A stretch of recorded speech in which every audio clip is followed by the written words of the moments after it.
Beyond the Map, the Mount Analogue Revelation. Episode 1, The Seed of an Idea. 1. The Protagonist and His Obsession. Dr. Miles Pendleton felt an electric hum under his skin whenever he spread out a fresh map on his large oak desk. Even as a child, cartography had held a strange power over him, turning blank spaces into known territories, converting intangible possibilities into measured reality. Now, in his mid-40s, with close-cropped brown hair flecked with grey and perpetually ink-stained fingers from marking up old charts, Miles Pendleton was often described by colleagues as a curious combination of dreamer and scientist. He had earned his doctorate in geospatial sciences at Caltech, focusing on advanced technologies for mapping the Earth's surface, satellite imagery, LiDAR scans, subsurface radar. Over the years, he had contributed to numerous cartographic projects, ranging from digital relief maps of remote mountainous regions to intricate bathymetric surveys of suboceanic ridges. In short, Dr. Pendleton had the sort of impeccable scholarly pedigree that carried weight in the academic circles of Pasadena, California. But for the past month, a single text from the early 20th century had commandeered his thoughts. René Daumal's unfinished novel, Mount Analogue. The short novel's premise was both mystical and scientific, involving an invisible, unreachable mountain that stood as a metaphysical link between Earth and a higher realm. Most academics dismissed it as allegorical or surrealist. Miles, however, found himself unable to let it go. He was convinced that Daumal had seeded real clues in the text about an actual island that no modern cartographer had ever definitively placed on a map. His colleagues, among them some of the world's leading geospatial scientists, were unnerved by this sudden shift in his demeanor. According to them, Mount Analogue was a curious piece of literature, yes, but entirely fictional. Miles's uncharacteristic insistence that the book pointed to a real, undiscovered island somewhere in the vast waters of the South Pacific struck them as quixotic, if not outright delusional. But Miles pressed on, not unaware of how he was starting to appear. Logic demanded caution, yet his intuition, fired by the synergy of science and mysticism, refused to relent. 2. Strange Clues from the Past. The first real spark beyond mere speculation came when Miles discovered a bundle of old letters in the Caltech archives. They were part of a donation from the estate of a once obscure scientist named Dr. Émile Gaspard, who had been friends with René Daumal in the 1930s. Gaspard's archived letters included correspondences that hinted at a meeting he had with Daumal in France, during which Daumal allegedly showed him sketches of a mountain that appears only by virtue of cosmic alignment. According to these notes, Daumal believed that the island of the invisible mountain was guarded by thick fog and unusual magnetic anomalies that confounded conventional navigation. One especially cryptic line caught Miles's eye. For those who disbelieve, the island is unseen. For those who are ready to ascend, it appears. Something about it made the hair on the back of Miles's neck stand on end. He recognized the romantic flourish, but also saw the footprints of real phenomena. Microclimates that caused persistent cloud cover, unusual magnetic fields, oceanic illusions caused by temperature inversions. Suddenly, Daumal's invisible mountain felt less like a fable and more like a potential geographical reality. Digging deeper, Miles found marginal notes in Gaspard's letters that referenced a hush-hush expedition in the late 1940s. Mention of the U.S. Navy surfaced repeatedly, suggesting that an undisclosed naval group had taken an interest in the region Gaspard had described. By the 1950s, Gaspard fell silent in his letters, as though forced to sign a non-disclosure agreement or threatened into secrecy. The last letter ended with, "I have said too much. Soon they will take over. This plant, as you must suspect, is the real key." A plant. Miles had never encountered any mention of a plant in Mount Analogue itself, yet these letters implied that Gaspard, or perhaps Daumal, knew of a botanical curiosity on the island. Miles's excitement escalated. 3. The academic outcast. At Caltech, rumors circulated. A few of Miles's departmental colleagues, including Dr. Rebecca Linton, an expert in remote sensing, confronted him in the cafeteria one afternoon. Rebecca: Miles, we're hearing that you've been spending your nights poring over 70-year-old letters from a crackpot. You haven't submitted your latest topographic data for peer review. Are you okay? Miles: I'm fine, Becky. Actually, more than fine. I'm on the brink of something extraordinary. Rebecca: And that would be? Miles, lowering his voice: I've found proof that there might be an unmapped island in the South Pacific, somewhere near the latitudes that cross the Polynesian volcanic arcs. Early references by Daumal, hidden notes from Dr. Gaspar. The US Navy was involved. This is bigger than you think. His conspiratorial tone made Rebecca glance around, worried they were drawing attention from passers-by. Rebecca: Miles, do you realize how this sounds? Please focus on your NASA contract, the new imaging project in the Andes. Miles: NASA can wait. This is urgent. If what I suspect is true, we're talking about an island that is kept out of every official record. Think about the ramifications. Rebecca shook her head. Her expression revealed concern rather than admiration. She left him with a sigh, muttering to herself. As the weeks progressed, Miles found himself more and more isolated. The faculty lounge became a minefield of awkward glances. Rumor had it that the department chair was considering pulling funding for his projects until he came to his senses. But Miles was too far along. Rational or not, he had to see this through. 4. The Ragtag Expedition Team.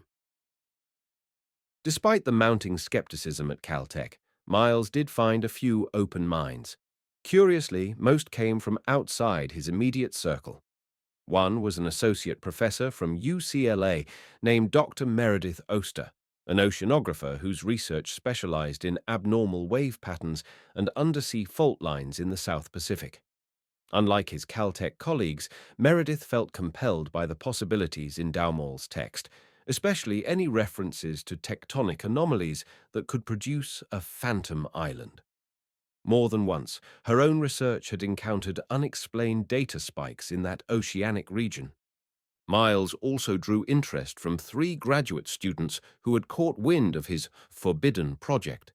They were Jamie Rooney, a geochemistry student with advanced knowledge of marine sediment analysis, currently finishing her 3rd year at Caltech; Daniel Dan Shirakawa, a data analyst with a background in cryptography and advanced geostatistics; Carlos Esteves, a mechanical engineering grad focused on instrumentation design, particularly for submersible drones.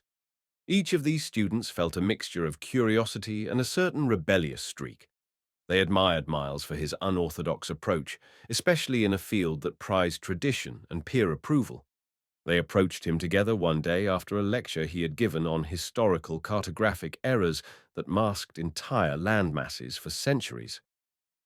Jamie: Dr. Pendleton, is it true you're planning a private expedition? Miles: Where did you hear that? Dan: The rumor mill. We're hearing talk of a search for a hidden island, some hush-hush thing. Carlos: Look, we're not here to judge.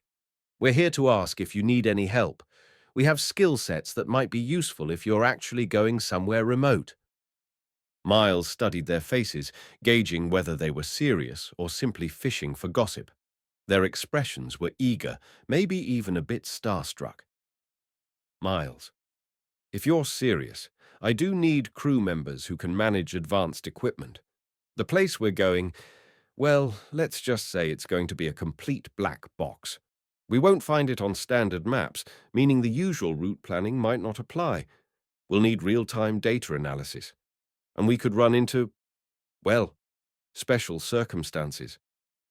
None of them flinched. After a short pause, he accepted their help.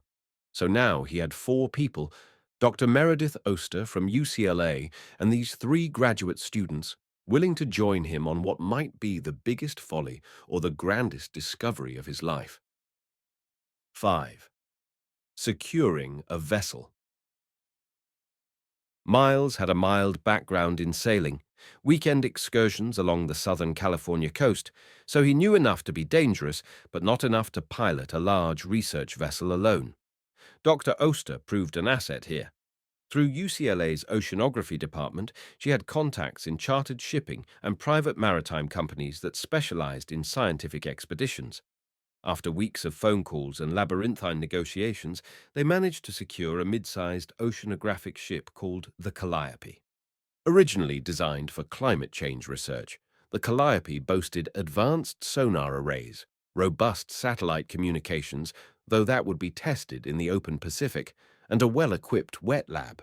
It even had a small submersible drone designed for underwater filming up to 600 meters. This was exactly what Miles needed, the ability to scan both the ocean depths and the island itself should they locate it.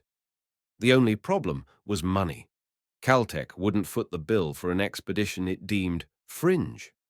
UCLA offered only partial funds. With no official institutional backing, the charter cost of the Calliope became a major obstacle.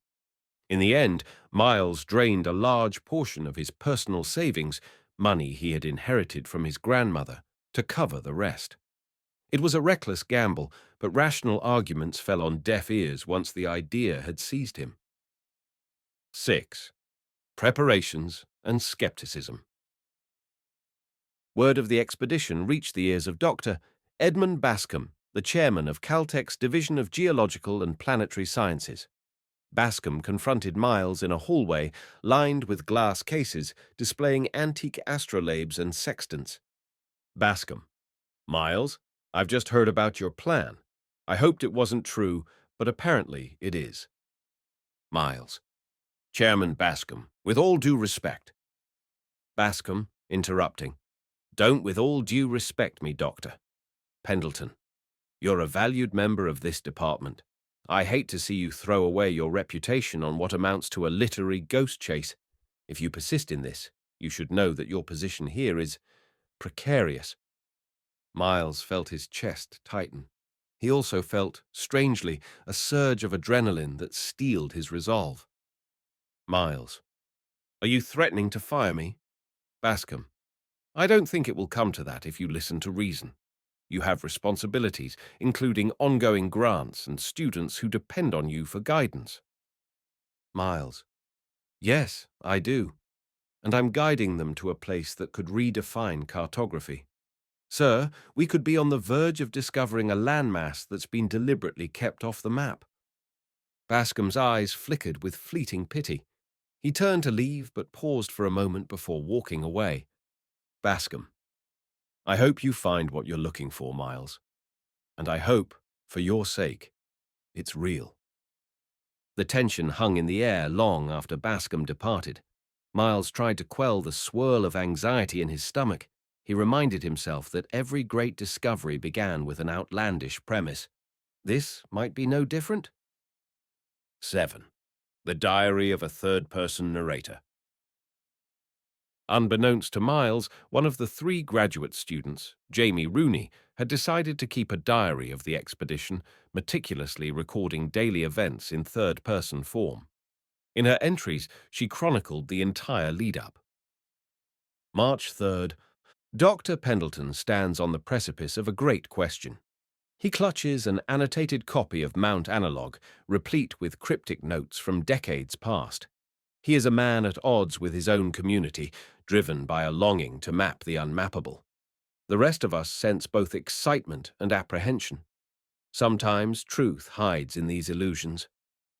March 4th. The excitement is palpable.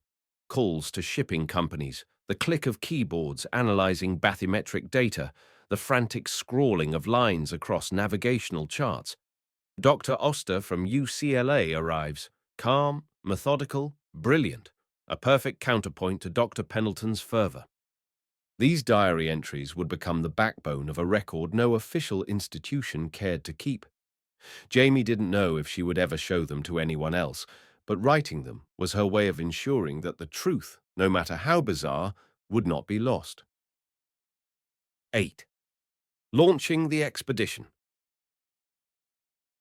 At last, the day came to depart from Los Angeles harbor. The morning was crisp, the ocean tinted by the rising sun. The Calliope's steel hull glistened in the dock lights as the crew loaded crates of specialized equipment. They brought seismic arrays, advanced GPS devices, multiple laptops for real-time data processing, as well as an array of geological and biological sampling tools. Dan Shirakawa personally checked the cryptographic protocols for their satellite link, ensuring no uninvited eavesdroppers could intercept their communications. Miles walked up the gangway, exhaling a mixture of relief and trepidation.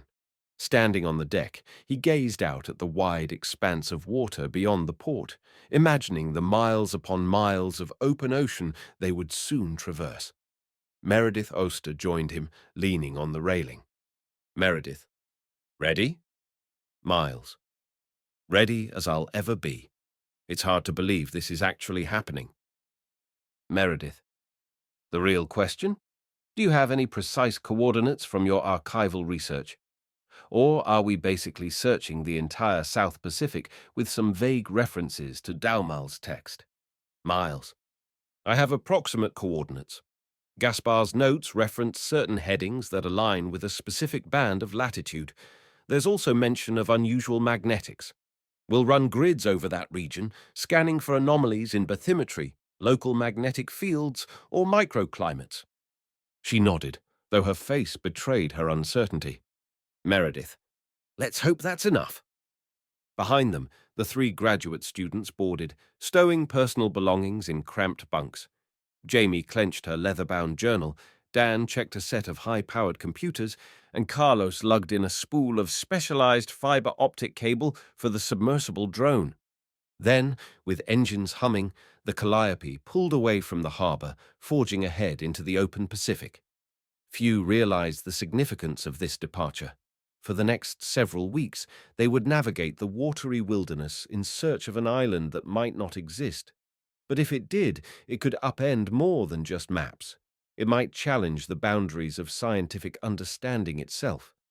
Little did they know that an even greater secret awaited them, one that, decades before, had warranted the U.S. Navy's hush-hush involvement.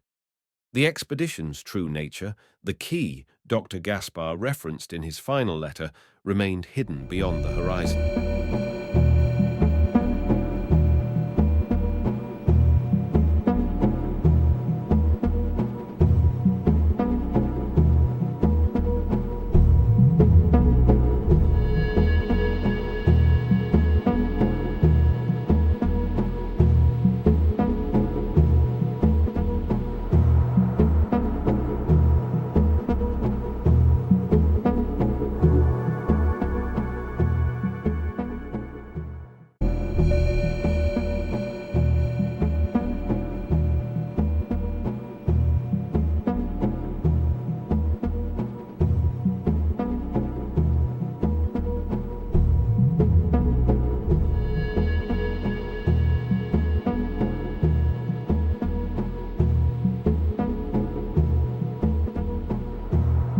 Beyond the Map, the Mount Analogue Revelation. Episode 2, Into the Blue Unknown. 1. The Rhythm of the Sea. The first few days at sea established a rhythm. The Calliope cut through relatively calm waters as it headed southwest, leaving behind the busy shipping lanes near California. Each morning, Miles would gather everyone in the ship's small conference room, really just a converted storage area with a table and some bolted-down chairs, and outline the day's objectives. Dan Shirakawa would present satellite data updates, noting any anomalies or suspicious weather patterns.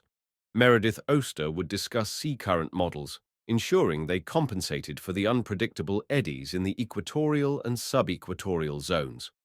Carlos Estevez kept the submersible drone in top shape, running daily tests of its cameras and manipulator arms. Jamie Rooney would take careful notes, continuing her personal diary whenever she found a free moment. By the 4th day, the usual serenity of open ocean research set in. The horizon remained a constant circle around them. The sun often bore down with punishing intensity, turning the deck scorching hot by midday. Salt spray and the smell of brine permeated every corner of the vessel. At night, they encountered a dome of stars so brilliant that some nights they simply stood on deck, heads tilted back in awe of the cosmos. Yet beneath this everyday routine lay a subtle tension, the sense that they were chasing a phantom. A few old salts among the ship's hired crew looked at their instruments with skepticism, muttering that they'd never heard of an undiscovered island in this region. But for miles, each day the boat advanced deeper into the Pacific was one step closer to validating or refuting his grand hypothesis. 2. The first omen: equipment anomalies. On the 8th day, they entered an area of the South Pacific known for relatively stable weather patterns and few shipping routes. This region was part of a massive expanse of open water, typically not traversed by commercial vessels unless absolutely necessary. Oddly enough, as soon as the Calliope crossed into these coordinates, Dan noticed that their high-precision GPS readings started to fluctuate erratically. Dan: I'm getting weird data. The satellite link is still strong, but the coordinates are drifting by up to half a mile every few minutes. Miles, frowning. That shouldn't be happening. Even with basic standard error, we're talking about a discrepancy that's an order of magnitude too large. Meredith: magnetic anomalies, or local interference from something else. They tried to recalibrate the instruments, but the anomalies persisted. Dan cross-checked with the ship's inertial navigation system. That system showed stable data, indicating the boat's position was not actually drifting, so the error appeared to be in the external satellite signals themselves. Meanwhile, a subtle haze began to develop on the horizon, like a faint curtain of low-lying fog. The ship's weather radar picked up no immediate threat, no storms on the near horizon. Yet the barometric pressure was shifting in a pattern that defied normal explanations. Meredith recorded the data, perplexed. That evening, as Jamie sat in her bunk, she wrote in her diary, March 14th, day 8 at sea. Something odd is happening. Our GPS data keeps glitching. It's almost like we're caught in a region where the signals from orbit go haywire. Dr. Pendleton seems more convinced than ever that this is proof we're nearing the area described in Gaspard's letters. I'm not yet convinced, but part of me can't help feeling a mixture of excitement and dread. Third storm warnings. On the 9th day, the unexpected arrived in full force, a massive storm system that seemed to materialize almost out of nowhere. By midday, the Calliope's meteorological instruments began shrieking with warnings: falling pressure, rapid wind speed increases, and a swirling mass of cloud formations on the radar. Meredith: urgent. We have a tropical-style depression forming right in our path. That's not normal for this latitude at this time of year. We need to divert. She pointed to the monitor showing a weather radar image, a swirling vortex of red, orange, and yellow, signifying high wind speeds and intense precipitation. Miles. Divert to where? We're hundreds of miles from any known island or major shipping lane. We can't outrun it easily. The crew scrambled to batten down the hatches.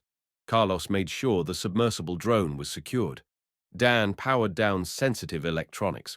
The wind picked up with shocking speed, howling across the deck. Within hours, towering black clouds blanketed the sky, punctuated by flashes of lightning that illuminated the rolling seas in strobe-like bursts. When the storm hit, the Calliope lurched and groaned under the assault. Waves, easily 15 to 20 feet high, crashed against the hull. Water spilled onto the deck in torrents, and the ship's navigation lights flickered ominously as lightning struck close by, scorching the air with ozone. Down in the conference room, the group huddled in life vests. Meredith studied the radar, her face pale. Meredith: this system came from nowhere. It wasn't on any of the extended forecasts. It's like a microcyclone. Miles, steadying himself against a table. Could it be related to local anomalies? Gaspard's notes mentioned sudden storms, an environment that hides the island behind shifting weather patterns. Thunder boomed, shaking the very bones of the vessel. For a moment, no one spoke. In those seconds, each person wrestled with the possibility that they were venturing into phenomena that modern science had not adequately mapped or explained. Fourth landfall through the fog. After nearly 6 hours of pounding turbulence, the storm eventually subsided, leaving the Calliope battered but still afloat. In the storm's wake, they found themselves engulfed by a thick, milky fog. Visibility dropped to less than 50 feet. The sea itself became eerily calm, as if they had entered the eye of some persistent meteorological anomaly. Captain Hansen, the ship's hired captain, over the intercom. "We're adrift until we can get some bearings. I can't see a damn thing out here, and the radar is giving me ghost signals. Everyone remain on standby." Miles and Meredith made their way to the bridge. The sun was setting behind the fog, turning the sky an otherworldly shade of violet. Captain Hansen, a stout man with a weathered face, peered through the windows in frustration. "Captain Hansen, I've never seen fog like this. It's as if we sailed straight into a wall of clouds, and the strangest thing is, there might be land nearby." Miles, eyes widening. "Land? Are you sure?" "Captain Hansen, we've got faint echoes on sonar, indicating a shallow seafloor in some directions, like it rises abruptly. Could be a reef or a shoreline, but we can't confirm anything with this visibility." They decided to proceed slowly, creeping forward at minimal speed. The crew prepared for potential landfall, stationing lookouts at various points on the deck. Hour after hour, the fog persisted, refusing to lighten even as the night wore on.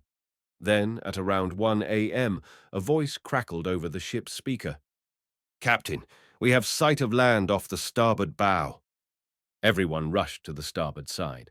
Through the veil of fog, silhouettes of palm-like trees and jagged rocks materialized. The sense of awe was immediate. An island loomed, uncharted and unclaimed, just as Miles had predicted. The Calliope carefully inched closer.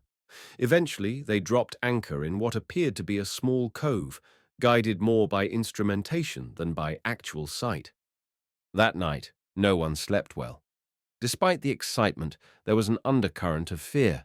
The sudden storm, the thick fog, the uncharted landmass, they all felt like jigsaw pieces of a greater puzzle, one with cosmic or clandestine overtones. 5. The Morning Survey. At dawn, the fog began to thin. Sunlight filtered through in golden shards, revealing a rocky shoreline fringed by dark sand. Behind this beach, dense green foliage stretched upwards, climbing low hills or perhaps even mountains. The topography was difficult to discern under the lingering mist. Miles was the first to set foot on the island. He stepped off the inflatable dinghy and felt damp sand give way under his boots.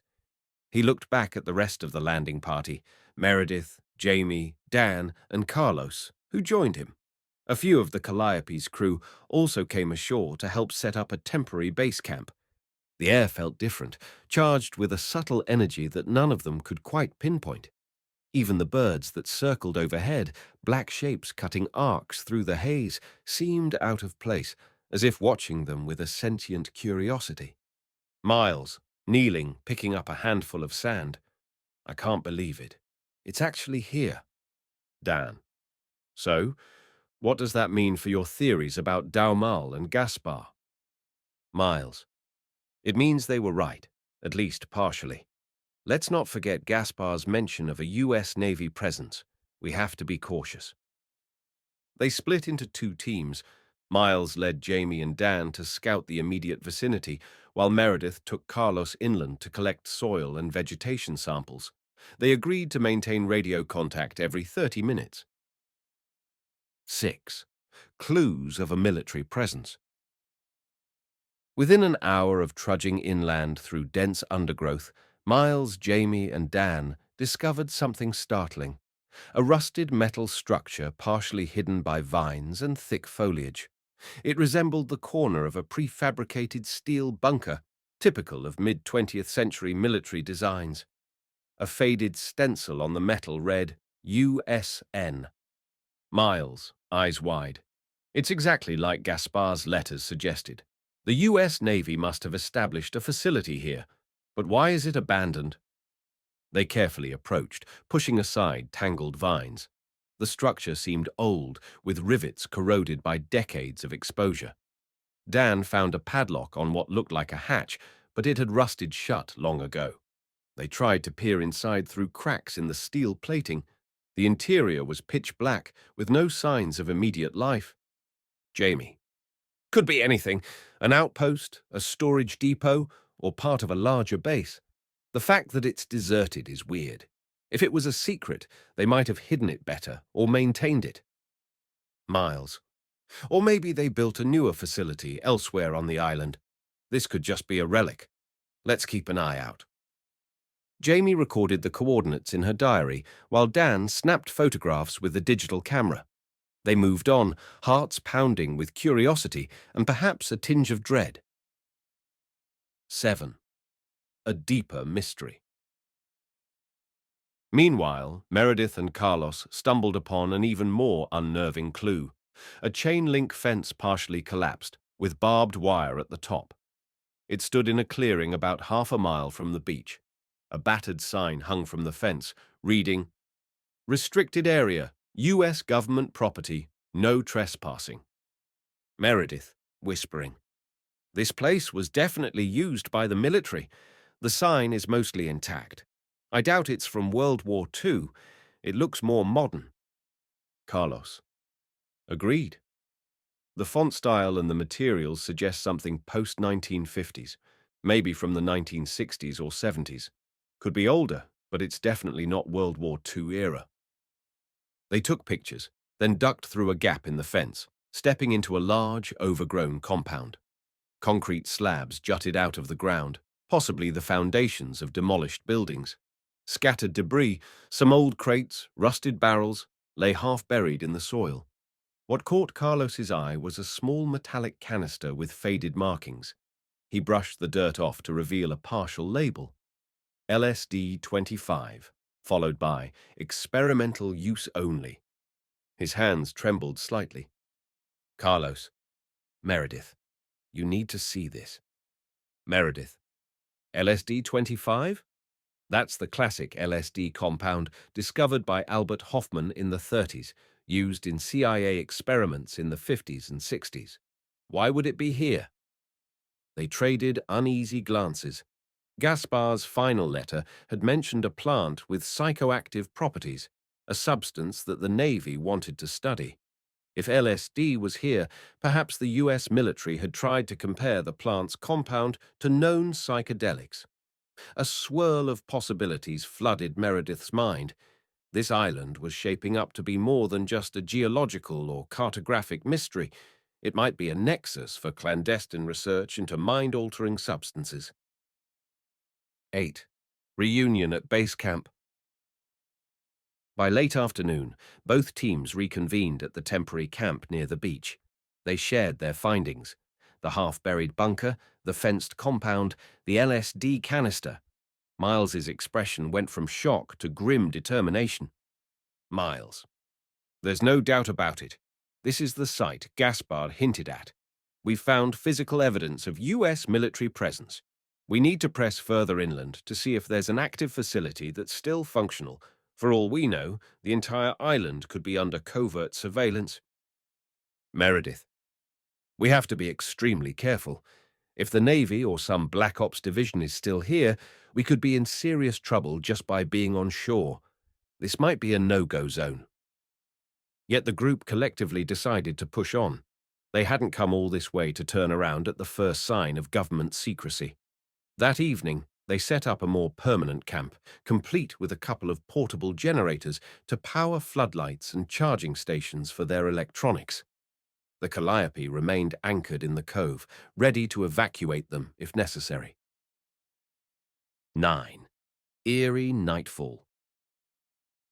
Night fell quickly, bringing with it a sense of isolation that was nearly suffocating. Crickets and frogs created a chorus in the underbrush, and occasionally a strange howling noise echoed through the trees, reminiscent of some unknown mammal. The group gathered around a small campfire to plan the next day's explorations. Over freeze-dried meals, they discussed strategy. Dan: "We should map the perimeter of that fenced compound. Try to figure out if there's a main building or command center. We can also do some drone flights over the island's interior, but the canopy might be too thick for good visual data." Carlos: "The submersible drones are worthless on land, but I could retrofit one with better air-based navigation. Might take a day or two. Alternatively, we can do a foot survey." Jamie: "Let's not forget we also want plant samples. Gaspard mentioned a unique species. We saw plenty of flora, but it all looked normal at first glance." Meredith, nodding: "We should collect systematically. I'll design a sampling grid, maybe focusing near streams or low-lying areas. Psychedelic compounds often originate in fungi or certain flowering plants." Miles listened, proud of how the team had come together. Despite the bizarre circumstances, they were proceeding like scientists, methodical, data-driven, and cautious. Yet the stirring in his chest told him that tomorrow might bring discoveries none of them could fully prepare for. 10. The fog's ominous return. Around midnight, the fog came rolling back in with unnatural swiftness, coalescing around the camp and masking the moon. Visibility dropped to near zero once again. Standing watch by the camp perimeter, one of the ship's crew members swore he heard footsteps in the jungle. When he aimed his flashlight in that direction, he saw nothing but swirling mist. Jamie, who was still awake writing in her diary, recorded, March 15th, night. "The fog is as thick as soup. Everyone feels uneasy. It's not just the isolation. It's something about this island. The storm, the abandoned structures, the LSD canister.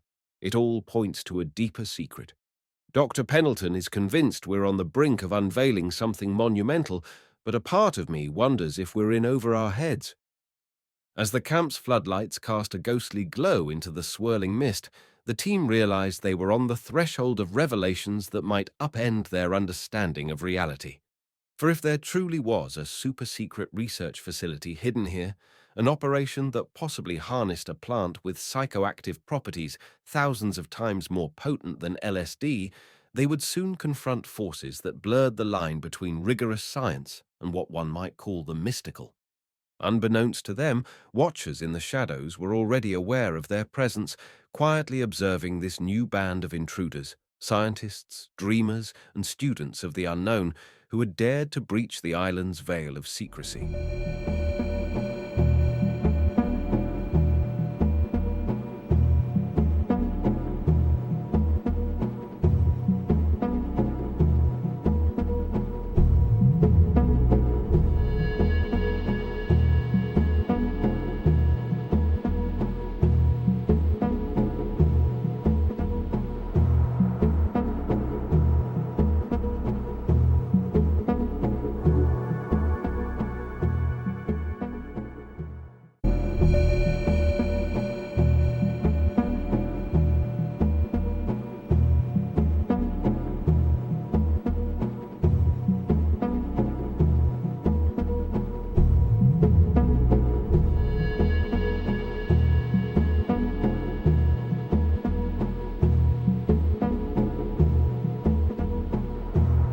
Episode 3, Beneath the Veil of Secrecy. 1. Into the heart of the island. Morning arrived, washing away some of the night's unease, though the fog lingered in patches. After a quick breakfast, the group set off in 2 teams once again. The goal: follow the fence line deeper into the island to see if it led to any active installation. Miles led Jamie and Dan along one side of the fence. Meredith and Carlos took the other side, equipped with sample bags for collecting strange flora. The path was not easy. Thorny vines stretched across the fence, and dense ferns clogged the undergrowth. The air was humid, making sweat bead on their foreheads. Occasionally, they glimpsed evidence of roads or footpaths, flattened vegetation, rusted remains of signage, but all had been reclaimed by the island's relentless flora. Midway through the trek, Jamie discovered a small clearing scattered with tall, spindly plants bearing strange violet-blue flowers. They stood in clusters, their stems a mottled green and red color. The petals had intricate, fractal-like patterns. Jamie, calling out, "Hey, Doctor! Pendleton! I think I found something you'll want to see." Miles and Dan hurried over. Miles crouched beside the plant, eyes shining with excitement.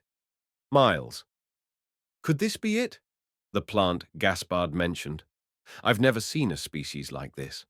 The coloration alone is extraordinary." Dan, "We should definitely take samples. Let's get pictures too." Jamie carefully snipped off a sample, placing it in a zippered plastic bag with a moist paper towel to keep it fresh.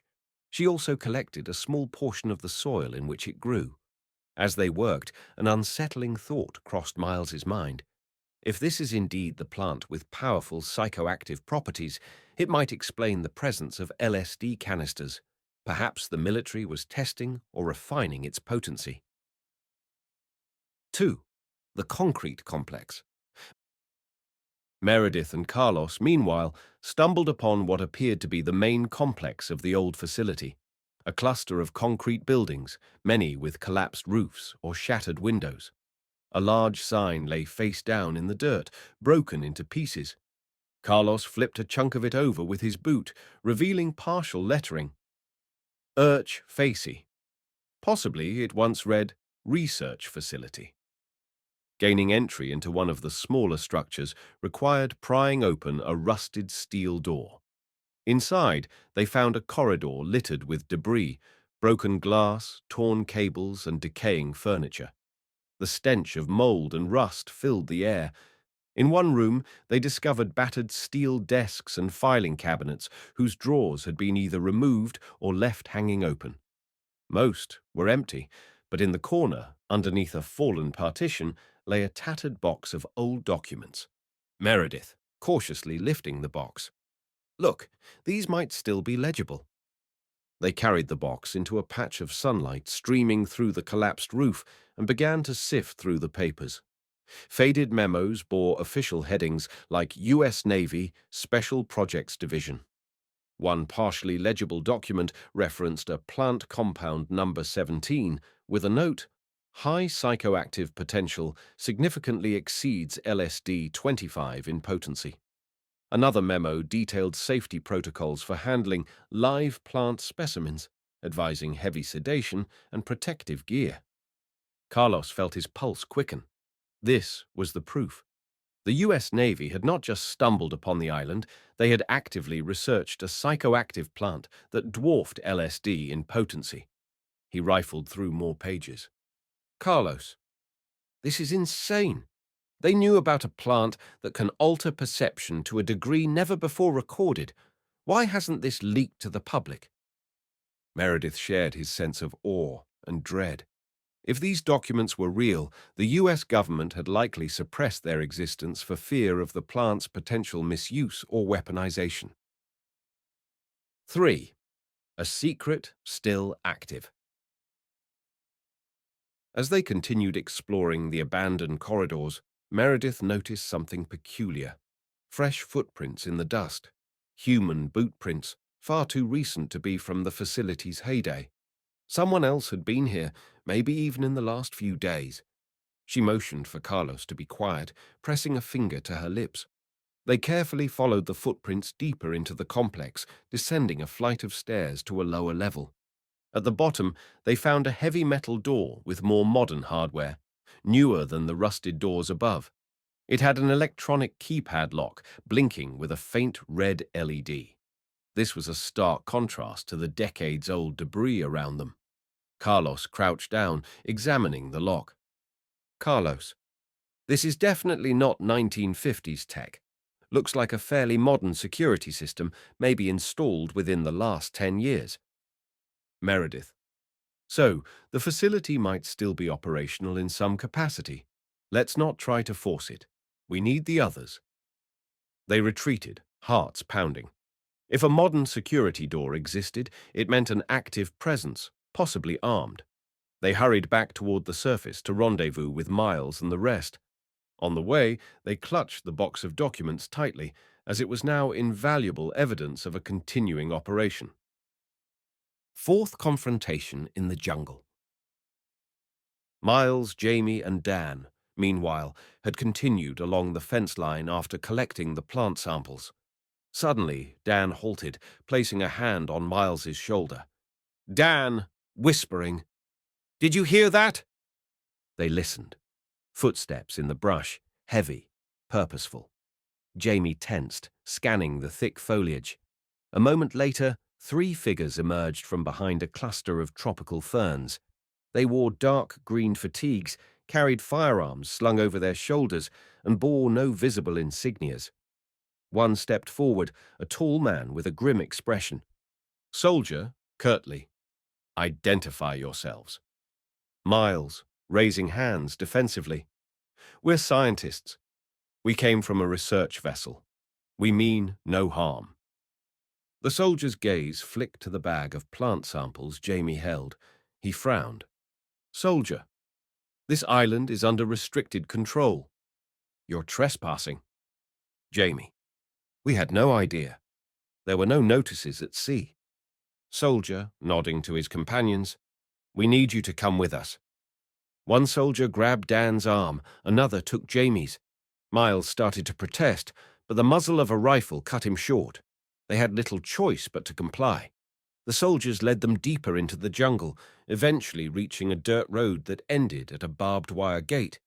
Beyond it stood a row of low buildings with modern antennas. Clearly a functioning military compound, perhaps the real heart of the island's covert research. 5. Taken to the base. The trio was ushered inside one of the low-slung buildings, down a corridor with fluorescent lighting. Eventually, they arrived in a small interrogation room furnished only with a table and a few chairs.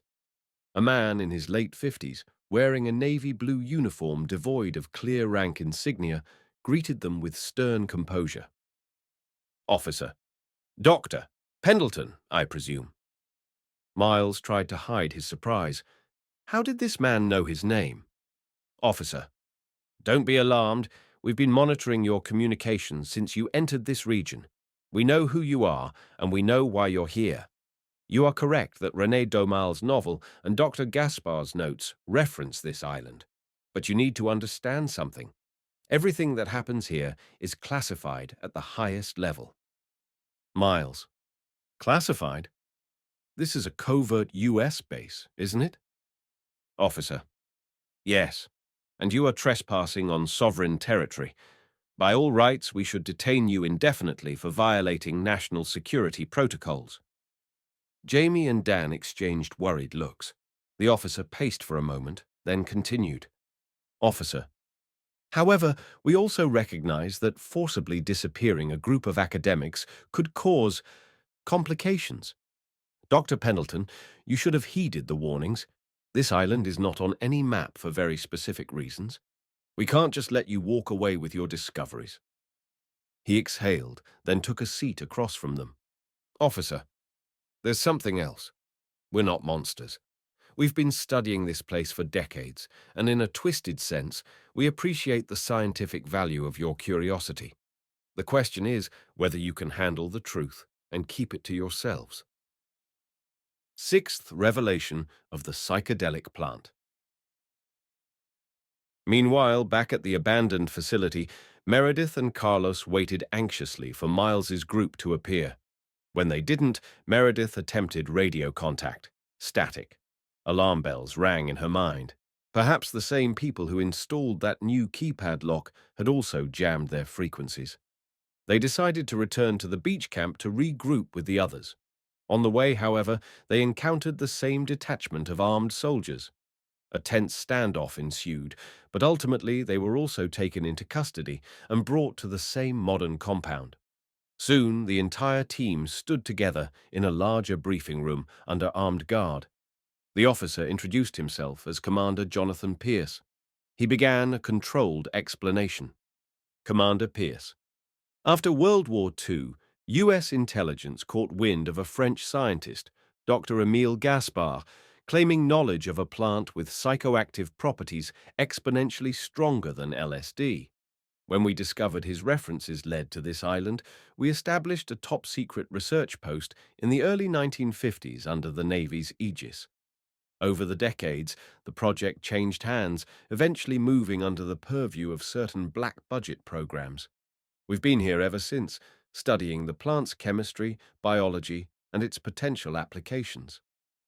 Miles, still absorbing the shock, managed to voice the obvious question. Miles, applications for what? Biological weapons? Mind control? Commander Pierce, sighing. A bit of everything, to be candid. In the Cold War era, the US feared the Soviets might discover this place first and harness the plant's properties. We called it Floris tenebris for official documentation. Its active compound is, to put it simply, about 10,000 times more potent than LSD-25 on a per-microgram basis. It's not just about hallucinations. This stuff fundamentally alters perception of time and space. Users often claim to see additional dimensions. Jamie's face went pale. Dan swallowed hard. This was bigger than any of them had anticipated. Commander Pierce, we lost good men and women to experiments gone wrong. The compound is so potent that it can permanently rewire cognitive function. Some describe it as lifting the veil. Once you see certain layers of reality, you can't unsee them. There's no going back to normal perception. 7. The impossible choice. The commander offered them a deal. They could voluntarily remain on the island for a short period under supervision to witness the research firsthand, on the condition that they sign top-secret NDAs. Afterward, they would be taken off the island and strongly discouraged from ever talking about it. Alternatively, they could be detained indefinitely. Their data, recordings, and samples would be confiscated, their story buried by an official narrative. Commander Pierce, choose wisely. We don't relish forcing you into silence, but national security demands it. Miles glanced at the others. Meredith gave a slight nod, as if to say, we don't have a real choice. Jamie looked terrified, but determined. Carlos and Dan steeled themselves. They each agreed to sign, though none liked the prospect of being muzzled. The forms were produced, short paragraphs of legalese indicating they understood the ramifications. Any disclosure could lead to criminal charges, or worse. Miles. All right, we'll sign. But you have to let us continue our scientific work within reason. Give us the chance to see what's really going on. We've come this far. Commander Pierce concurred. You'll have limited access to certain areas. But I warn you, the more you learn, the more you risk your own peace of mind. 8. A controlled encounter with the plant. To the team's astonishment, they were escorted to a modern laboratory wing. White fluorescent lights, stainless steel counters, advanced equipment reminiscent of a state-of-the-art biotech facility. Researchers in lab coats nodded at them with a mix of curiosity and guarded suspicion. In a sealed, temperature-controlled chamber, they beheld rows of the very plants Jamie had sampled. Here, they were cultivated hydroponically, each assigned a barcode and tracking number. Dr. Eleanor Roth, the facility's lead botanist, explained the basics. Dr. Roth, we've isolated the active alkaloid in Floris tenebris. Its chemical structure bears some resemblance to ergot alkaloids, like LSD, but it has extra complex ring structures we still don't fully understand. We call the compound daumaline, a nod to René Daumal's indirect involvement. Even a dose as small as a nanogram can produce profound effects. Meredith stared, enthralled. How do you keep it contained? Dr. Roth, strict safety protocols. You'll notice we have triple airlocks and negative pressure systems. Researchers must wear protective suits. Even a stray pollen grain can cause mild psychoactive episodes. Miles's mind reeled. This was beyond what he had imagined. a research operation so advanced it seemed more futuristic than historical. The puzzle pieces began to align. The storms, the magnetic anomalies, the hush-hush nature. This plant was too valuable or too dangerous to expose to the world. 9. The Doors of Perception. Commander Pierce and Dr. Roth led the group to a chamber sealed behind multiple security doors. Inside, it resembled a hospital ICU. Padded walls, monitoring equipment, EEG machines, and IV setups. Roth explained that this was where controlled experiments were conducted on volunteer subjects, usually specially trained military personnel or intelligence operatives. Dr. Roth. During the Cold War, we tested Dormaline's potential for interrogation, espionage, even remote viewing. Results were unpredictable. Some subjects reported accurate visions of distant locations. Others went mad, unable to reconcile the layers of reality they experienced. Dan pressed for details. So, the compound possibly taps into something like quantum consciousness or higher dimensional awareness. Roth shrugged carefully. We can't confirm the mechanism. We only know that once you've ingested Dormaline, your baseline perception never fully returns to normal. The sensory gating in the brain changes permanently. Jamie, recalling her diaries of the journey, realized she was stepping into the heart of what Daumal and Gaspar had foreseen, a means of peering behind the curtain of ordinary existence. 10. An offer of the ultimate experiment. At the close of the lab tour, Commander Pierce confronted them with an unexpected proposal. Commander Pierce, as part of your limited cooperation, we're granting you a chance to experience Dormaline under strict supervision. You came all this way. Maybe you want to see for yourselves. Of course, it's entirely voluntary. But if you agree, be aware you can't go back to who you were before. Meredith and Carlos exchanged alarmed glances. Dan seemed torn, fascinated, yet fearful. Jamie stared at the floor, her mind a whirlwind of speculation. Finally, Miles spoke for them. Miles, what kind of dose are we talking about? Dr. Roth. A sub-threshold dose, enough to produce mild illusions and glimpses of the phenomenon, but theoretically safe from cataclysmic mental breaks. Our standard procedure. But even a mild dose can be world-altering. Silence stretched in the sterile air. Each person weighed the potential breakthroughs against the existential risks. The group retreated to a private side room to discuss. The tension was palpable. Meredith, voice shaking slightly. We have dedicated our lives to the pursuit of knowledge. This is possibly the greatest frontier of all, exploring consciousness. But the cost is enormous. Dan, it might change us forever. Are we ready for that? Jamie, softly. I'm scared. But if we don't do it, we'll always wonder. And maybe the world deserves to know, even if we can't tell it openly. Carlos, if we do this, we have to be sure we support each other. No one left behind. Miles looked around at these people who had trusted him enough to follow him here. He realized their bond had grown stronger than he could have ever imagined. Miles, we came for truth. Let's see it through. And so they made the fateful decision. Unbeknownst to them, this choice would open doors of perception they might never be able to close, catapulting them into realms that defied both modern science and the comfortable illusions of everyday life.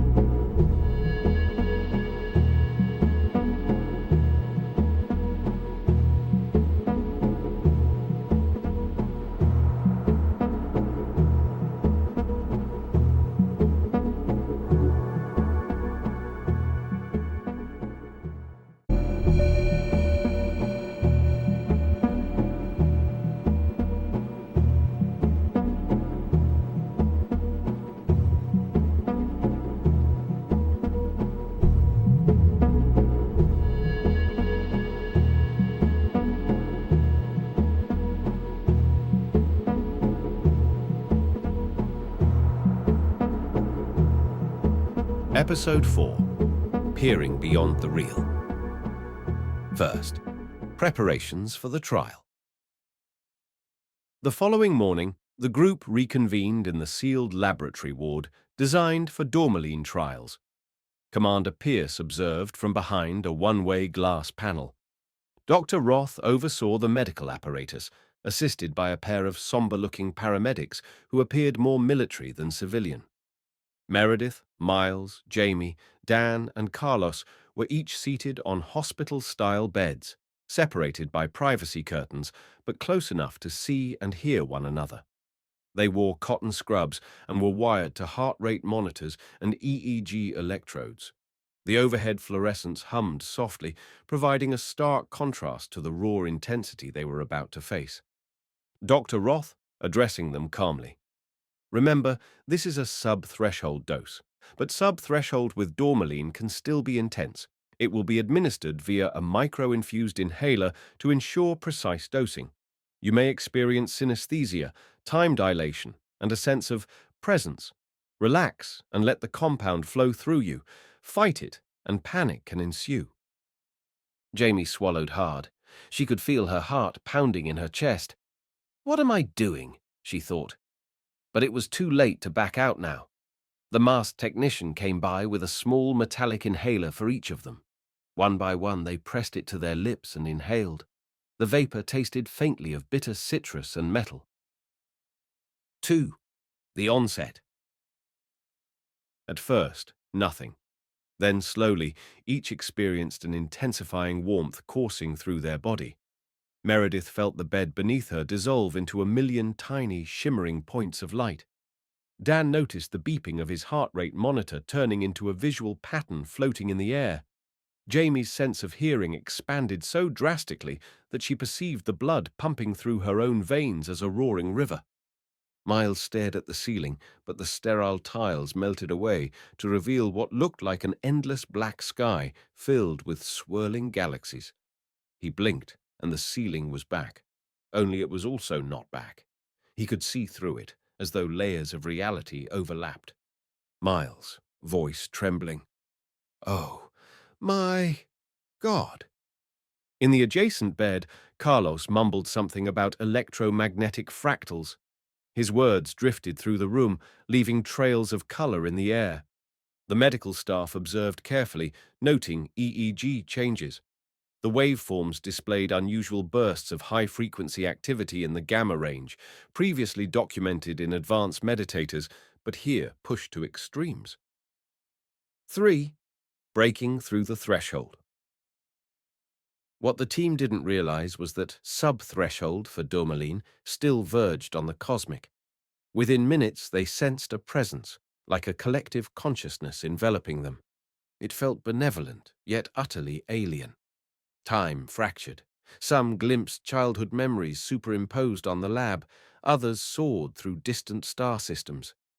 Jamie saw an intricate geometric structure blossoming in front of her, each side containing a scene from her life. Birthdays, heartbreaks, triumphs, regrets. The structure then folded in on itself like an origami puzzle, leaving behind an overwhelming sense of unity. Jamie, gasping, it's all connected. Everything. The illusions of separation. Illusions. Meredith felt as though she was conversing with the mycelial network of the planet. She sensed the heartbeat of the island itself, roots beneath the soil, living intelligence in the plants, the swirling synergy of weather patterns.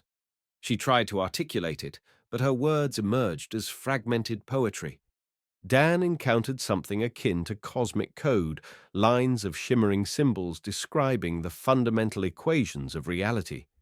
He saw prime numbers dancing with pi, fractals embedding into fractals, as though the universe was a self-programming algorithm. He began laughing uncontrollably, the sheer beauty overwhelming him. Dan, it's all math. The entire cosmos is an unfolding equation. We're part of it, oh dear. It's so beautiful. Miles felt as if he had ascended to a vantage point outside normal space-time. He perceived the island as a node in a larger network of energies. He sensed that the storms, The fog, even the illusions that had concealed the island, were manifestations of a deeper field, a protective cloak that responded to the collective consciousness of those who approached. Miles, hoarsely whispering, "Mount Analogue. Daumal was right. It's more than physical. It's a threshold to another level of perception." Carlos's experience was no less radical. He envisioned the entire Earth's electromagnetic field as swirling ribbons of colored light.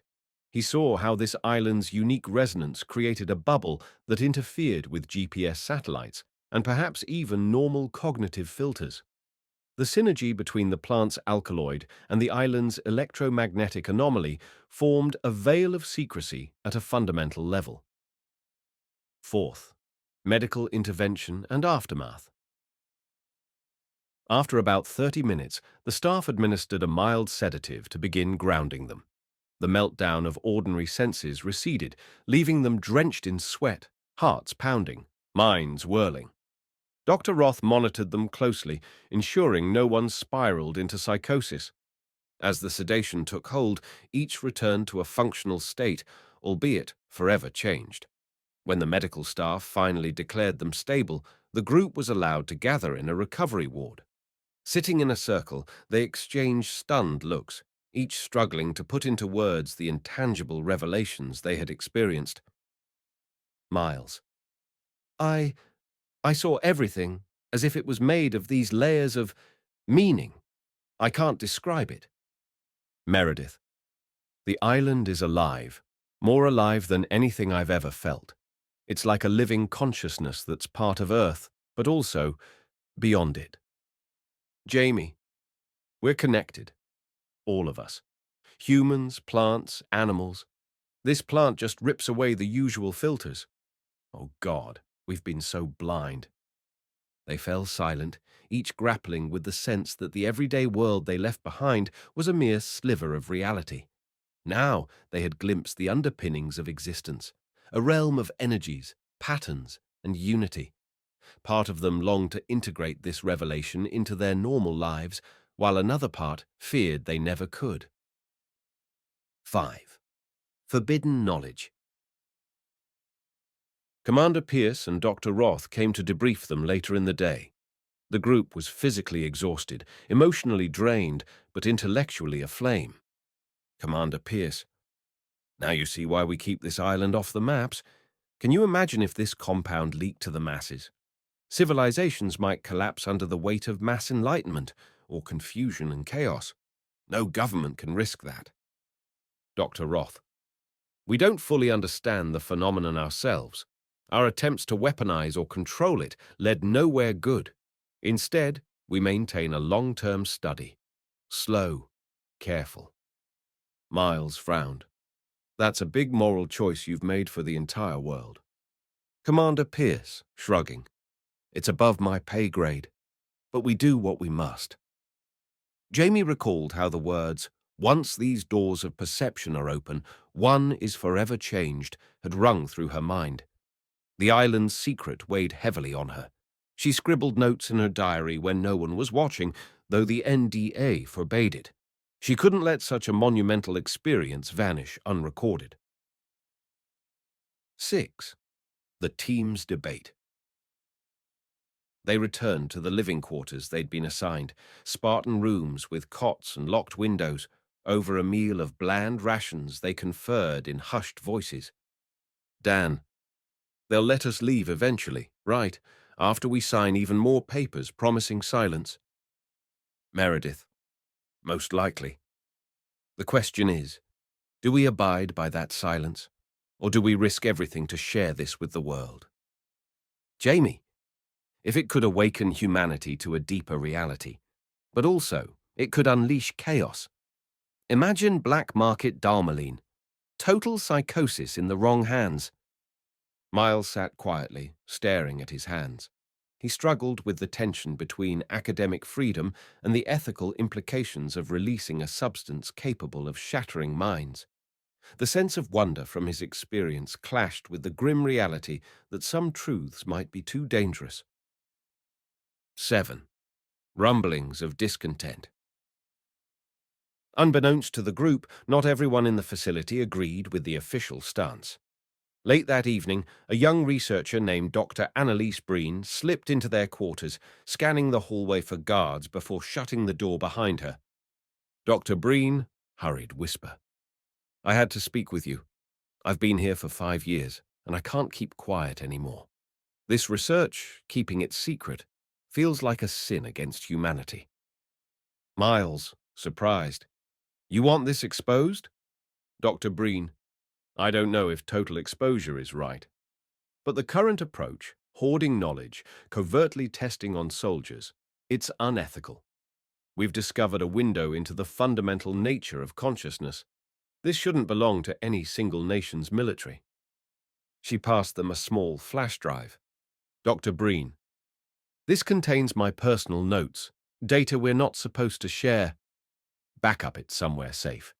If anything happens to me, promise you'll consider letting the truth out. The group exchanged uneasy glances. They barely had the means to hide such a drive under the facility's surveillance, but they took it anyway. Jamie stashed it in her sock, her heart pounding with the weight of conspiracy. Dr. Breen slipped away into the shadows. 8. Strange fugues. Over the next few days, each member of the expedition experienced aftershocks of the dormaline dose, sudden flashes of insight, brief hallucinations, or episodes of time distortion. Meredith found herself locked in a momentary trance, hearing the rhythmic thrum of the island's electromagnetic pulse echo in her mind. Dan sometimes saw mathematical symbols hovering in midair. Carlos woke at night with the sensation of being underwater, sensing ocean currents swirling through his limbs. Miles retreated into introspection, feeling an ever-growing conviction that there was a profound purpose to this island. Mount Analogue, he thought, wasn't just a metaphor. It was a literal vantage point for bridging worlds. Was the US government effectively stifling humanity's spiritual and scientific evolution by keeping it under wraps? Yet the question haunted him. Would the world even be ready for such knowledge? 9. The secret briefing. On the 4th day after their Darmaline experience, the group was summoned to a high-security conference room.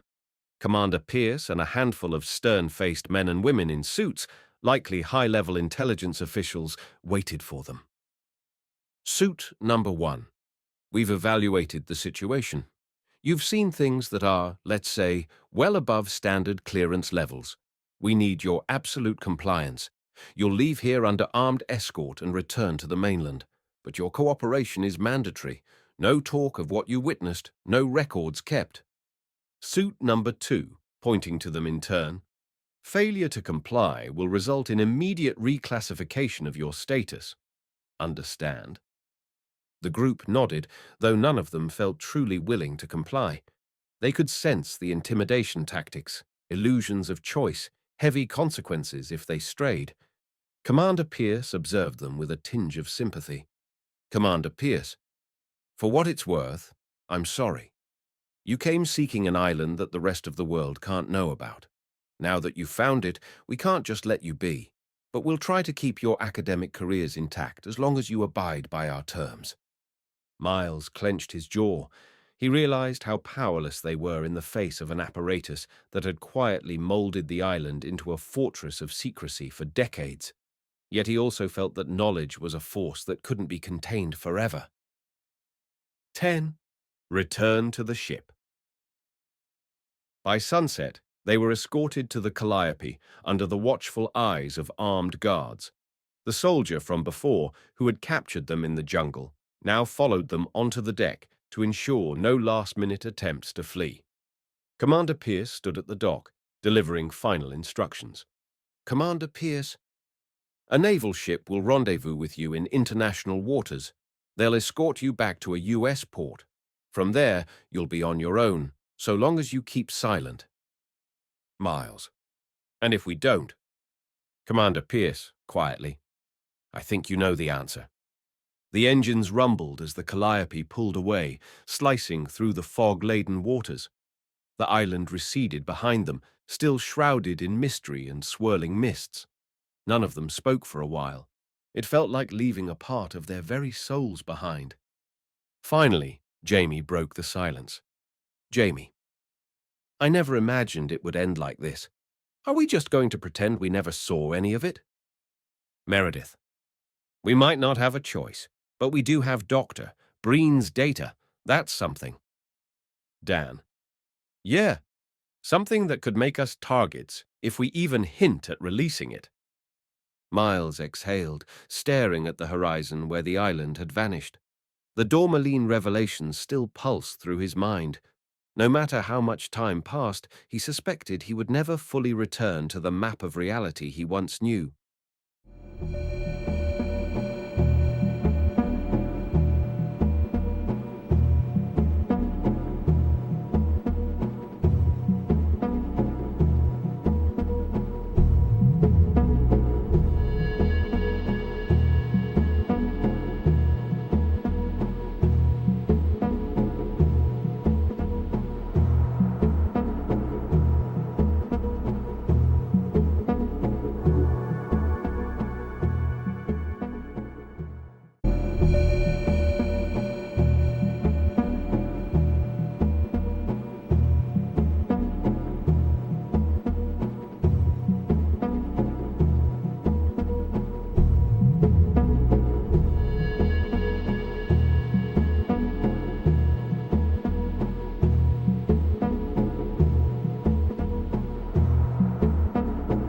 Episode 5, The Price of Knowing. 1. Debrief at Sea. 2 days passed as the Calliope sailed north, their heading guided by coordinates transmitted from an unnamed U.S. naval vessel. The mood on board was subdued, each member of the expedition lost in private thoughts. They had witnessed wonders that could redefine science and spirituality. Now they were leaving under a forced vow of silence. Jamie spent hours typing cryptic notes into her personal laptop, carefully encrypting them. She doubted the intelligence officials would do a deep search once they landed, but she took no chances. She used advanced ciphers that Dan had taught her, nothing bulletproof against the full might of government cryptanalysis, but hopefully enough to hide her records for now. Meredith delved into the plant samples they had collected earlier, analyzing them under a portable field microscope. She discovered signs of unusual alkaloid structures, but lacked the equipment to confirm their exact composition. Regardless, the facility on the island had far more sophisticated labs than she ever would. The sample was a mere shadow of the greater truth they had left behind. Miles, for his part, locked himself in the charting room, gazing at navigation maps spread across a large table. He traced their route to the island, comparing it with official sea charts. Where the island should have been, the chart remained a blank expanse of ocean. The sense of cosmic irony weighed on him, a cartographer whose greatest discovery must remain unmapped. Second, ghostly rendezvous. On the evening of the third day at sea, the radar beeped. A vessel was approaching. True to Commander Pierce's words, a U.S. Navy frigate came into view, appearing almost ghost-like in the twilight. It signaled the Calliope with a series of flashing lights.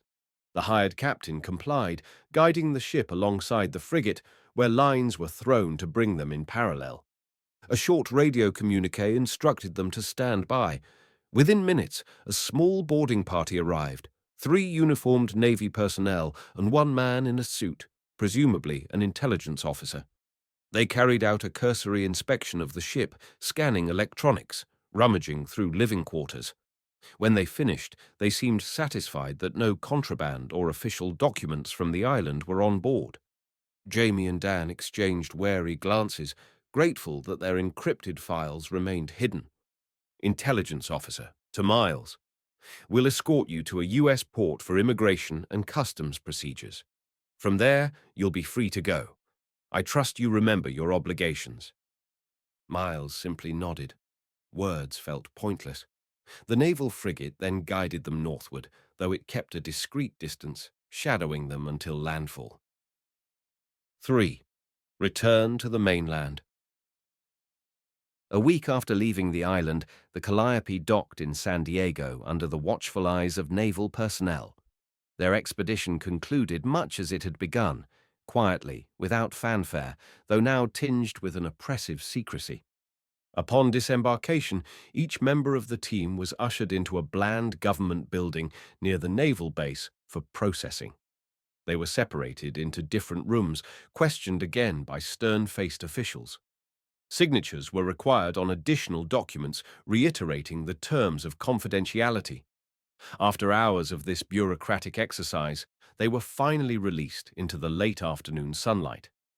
They stood together in a parking lot, each carrying a duffel bag with personal items. Civilization roared around them, cars honking, planes overhead, people hurrying about.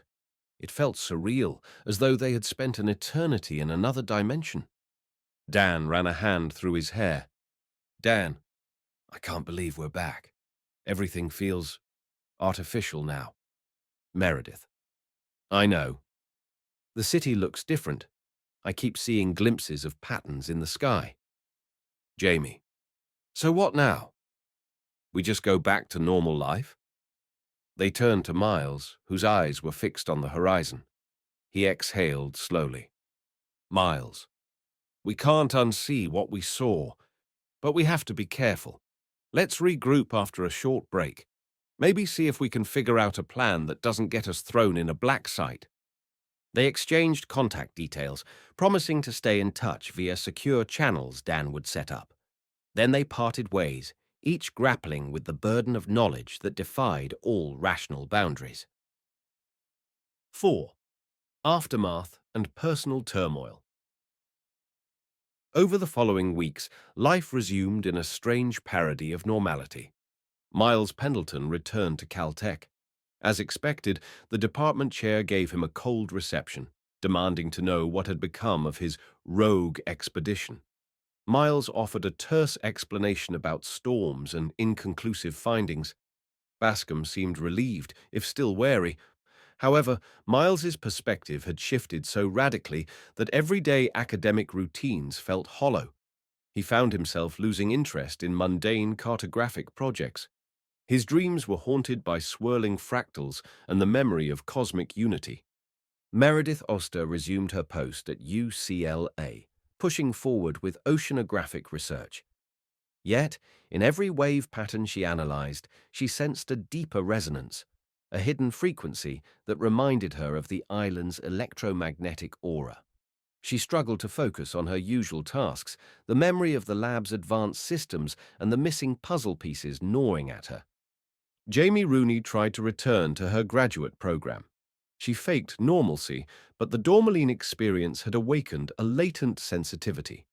Randomly, she would slip into daydreams, seeing fractal patterns overlaying reality or hearing the hum of the island's heartbeat. She continued to write in her diary in third person, not sure if it was out of habit or necessity. Perhaps it distanced her from the magnitude of what she'd lived. Dan Shirakawa buried himself in cryptography and data analytics. He used complex encryption methods to store memories of the island in symbolic form, scattering them across hidden servers. It became an obsession, a puzzle. How to preserve the truth without revealing it. In late-night coding marathons, he sometimes wept, uncertain if his hidden trove could ever be safely revealed. Carlos Esteves felt unmoored. His mechanical engineering research at Caltech suddenly seemed trivial. The illusions of normal life chafed at him. He avoided social gatherings, battling nightmares of government raids and suppressed technologies. One evening, half drunk, he confided in a close friend about life-changing experiences in the Pacific, but quickly clammed up when he sensed the friend's confusion and disbelief. 5. The wedge of doubt. Into this uneasy quiet, a new complication arose. Strange men in suits started appearing near their workplaces or on campus, sometimes making no effort to hide their presence. Occasionally, one of them might approach to ask innocuous questions or simply watch from a distance. The group deduced they were likely being surveilled to ensure compliance. Miles received a phone call one night from a blocked number. Unknown caller. Doctor. Pendleton. Good to hear your voice. Miles. Who is this? Unknown. Caller. Let's just say we're friends from the island. We want to make sure you remember your obligations. Miles. Heart racing. I do. I haven't spoken to anyone. Unknown caller. We know. Keep it that way. For your sake. The line clicked off. Miles stared at the silent receiver, feeling both fear and anger. So this is what my life has become. A swirl of resentment built in him. He understood that knowledge came at a price, but the cost seemed brutally high. Sixth secret meeting. Unable to bear the isolation, Miles called the others and arranged a covert gathering at a remote cabin in the San Gabriel Mountains. A few weekends later, they met there under the cover of darkness, parking their cars miles away and hiking in to avoid any trailing vehicles. Inside the rustic cabin, they lit lanterns, huddling around a wooden table. Jamie, Dan, Meredith, and Carlos wore haunted expressions. Tension crackled in the air. Miles, I couldn't keep going with everything unspoken. We need to discuss what we do next. Meredith, we're under surveillance, you know that. They'll be suspicious if we're all missing at once. Carlos, yes, but we have the data Dr. Breen gave us. We can't just bury it. This is bigger than any one government's secrecy. It's about the nature of reality itself. Jamie, what if we leak it anonymously? The world has a right to know. Maybe we can release it through some obscure channel, dark web, cryptic forums, with all the evidence we have. Dan, the data might be traced back to us. We need multiple layers of obfuscation if we do that. And even if we manage it, can you imagine the chaos? The drug cartels alone would kill to get their hands on Domaline. Nations would scramble for the island. War could erupt. Maybe the government is right to suppress it. A hush fell as they considered the apocalyptic scenarios. Miles finally spoke. Miles, we might not be ready to blow the lid off, but we also can't just pretend it never happened. Let's store Dr. Breen's data in multiple secure places, keep it safe, keep it hidden. If something changes, if there's a sign that the world could handle this information, then we release it. Meredith, a compromise. We remain silent for now, but we don't let it vanish. Everyone nodded, though none felt truly satisfied. There was no perfect solution to the moral labyrinth they found themselves in. 7. An unexpected visitor. Late that night, as the group prepared to leave the cabin, a knock on the door startled them. Dan peered through the window and gasped. Outside stood a woman in an overcoat, hood pulled low, obscuring her face. Cautiously, Miles opened the door a crack. The woman stepped inside, revealing none other than Dr. Annalise Breen from the island. Dr. Breen, I took a risk coming here, but I had to. I couldn't stay quiet. Meredith, how did you find us? Dr. Breen, smiling faintly. I had a friend track your phone signals. I also placed a tracer in the data drive I gave you. The point is, I'm here because something big is happening on the island. They're ramping up experiments, and they're planning expansions, possibly a larger facility. It can only mean more cover-ups, more secrecy, or maybe even large-scale production of Domaline. She glanced around, gauging their reactions. Then she dropped an even bigger bombshell. Dr. Breen, I overheard some discussions among top brass. They're toying with the idea of using microdoses of Domaline on special forces units. The idea is to create super soldiers with heightened perception and reflexes. They've had some partial success, but the mental toll is catastrophic. If they make this standard practice, we could see an entire generation of psychologically shattered veterans, or worse, unleashed chaos if it leaks. Jamie clutched the edge of the table, her mind spinning. The idea of militarizing the compound that had revealed such awe-inspiring truths disgusted her. Dan put a hand on her shoulder. Miles, we have to do something, but we're barely keeping ourselves safe. Dr. Breen looked at them each in turn, a haunted determination in her eyes. Dr. Breen, The island is a ticking time bomb. If we don't act, the consequences could be global. I'm not saying we release all the data to the world, but we need a plan. Some form of leverage, a way to pressure the decision makers to back down from weaponizing Domaline. A tense silence followed. They had crossed an invisible line. Once they conspired to resist, they became enemies of the Black Ops apparatus that controlled the island. Yet moral imperatives weighed heavily. No one at the table believed letting the government create entire squads of forcibly awakened soldiers was a benign path. 8. Inner conflicts.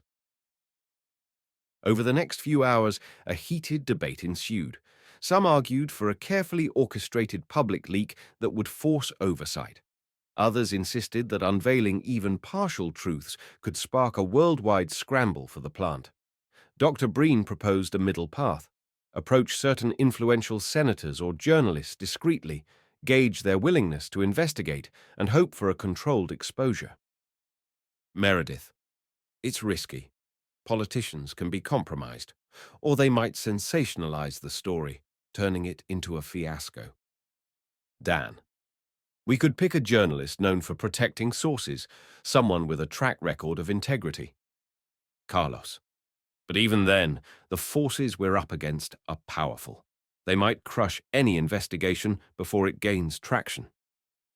At last, they settled on a cautious step. Doctor. Breen would gather more details from the island, if possible, evidence of the super soldier program.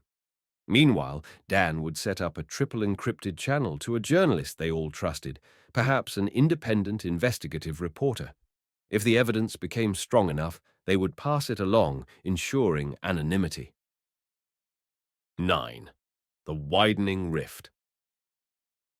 As dawn approached, they realized they needed to disperse before suspicion arose. Dr. Breen insisted on returning to the island, claiming she had a window of opportunity to slip back without being noticed. The group tried to dissuade her, but she was adamant. Dr. Breen, if I vanish permanently, they'll know I defected. That places a target on my back, and on yours. It's safer if I act normal. Gather intel quietly.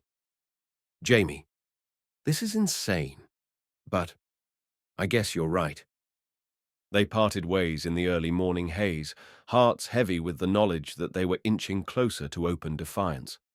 As they drove back to their respective lives, each felt the invisible watchers who might be trailing their steps. 10. The tidal pull of fate. In the weeks that followed, life continued under an uneasy tension. Dr. Breen managed to send sporadic coded messages indicating she was still safe, but had limited opportunities to gather conclusive proof of the super soldier program. The Watchers still hovered around the expedition members, but none made a direct move. Miles found himself drowning in a sense of foreboding. Each time he taught a class or walked across the Caltech campus, the ground felt unsteady under his feet. In idle moments, he caught himself feeling that the rationalist environment around him was a charade, and the real story of humanity, its potential for transcendence or downfall, lay hidden on that island. The memory of Dormaline's cosmic revelation remained seared into his psyche, a bittersweet reminder of what was at stake. Where it would lead them next, none could predict. They were scientists, drawn into a clandestine war over the keys to consciousness. And in the hush of the night, they each wondered, if reality is so much broader than we ever imagined, can any secret truly be contained forever?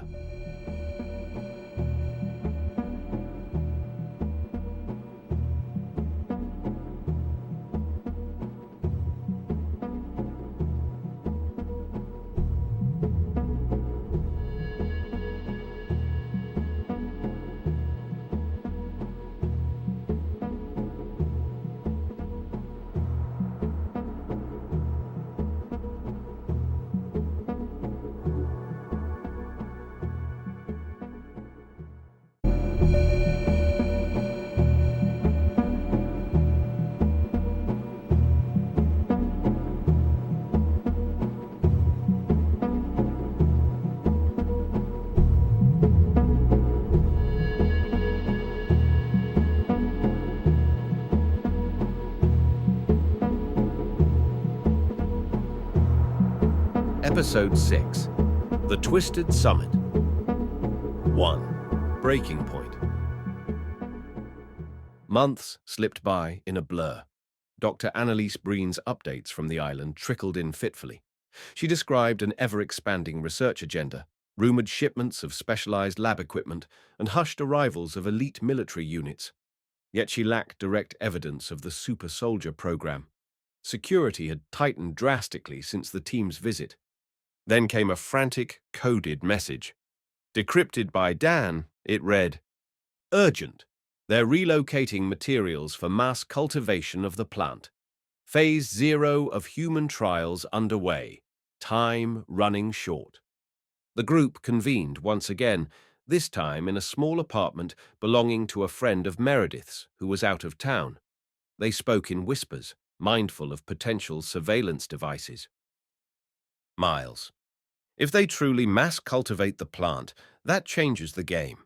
We're talking large-scale production of Darmaline, possibly thousands of doses. The ramifications, Meredith, grim, are horrifying. We can't just stand by. Carlos. We can't expose everything either, but we need to leak at least enough to trigger a real investigation or slowdown, something to stall them. A sense of finality gripped them. They were on the verge of stepping over the line from reluctant bystanders to active whistleblowers. All recognized the risk, but was there any moral alternative? 2. The call for aid. Dan identified a Pulitzer Prize-winning journalist, Roxanne Church, famous for exposing high-level government corruption and safeguarding her sources. Through anonymous channels, he reached out with a teaser, references to a top-secret island facility, and a psychoactive compound beyond LSD. He also referenced ties to multiple black-budget programs. To their relief, Church responded with cautious interest, requesting proof. The group debated how much to reveal. Eventually, they decided to show her heavily redacted fragments of Dr. Breen's documents, enough to pique her without fully exposing them. Church replied with a promise to investigate further, but insisted she would need more solid evidence to publish anything. "This is too big to go on speculation alone," she wrote. 3. Return to the source. In a bold and desperate move, the group decided to reapproach the island secretly. The idea sounded insane, but Dr. Breen confirmed that the main approach was so heavily guarded it was nearly impossible. However, she hinted at an older back channel, a hidden cove on the island's far side with fewer patrols. If they could land undetected, they might gather photographic and biological evidence of the mass cultivation, something that would prove beyond doubt what the US government was doing. Miles pored over the archived coordinates they had from the previous expedition. He hypothesized a route that could evade the main facility's radar. The plan: rent a smaller boat from an acquaintance in Tahiti, sail under false pretenses as eco-tourists, approach the cove by night. Their window was tight, and success far from guaranteed. Meredith. We have to try. Otherwise, the next time we hear about Darmaline will be from rumors of bizarre military operations or an international crisis. The entire group agreed to go, though fear gripped them. They prepared meticulously: fake passports, unmarked equipment, night vision cameras, portable soil sample kits, and encrypted satellite phones. This was no longer a purely academic journey, it was an undercover operation. 4.